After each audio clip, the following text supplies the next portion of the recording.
श्री स्वामी समर्थ.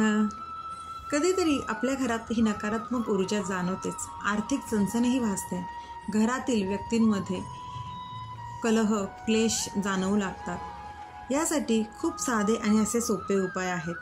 ह्या उपायासोबतच आपला विश्वासही तेवढाच महत्त्वाचा हवा आणि आपले कष्टही तेवढेच प्रामाणिक हवेत.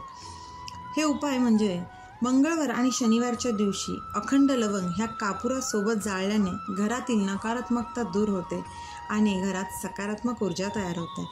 तसेच रविवार आणि सोमवारच्या दिवशी कापुरासोबतच दालचिनी घरात जाळली तर यामुळे घरात सुखसमृद्धी टिकून राहण्यास मदत होते.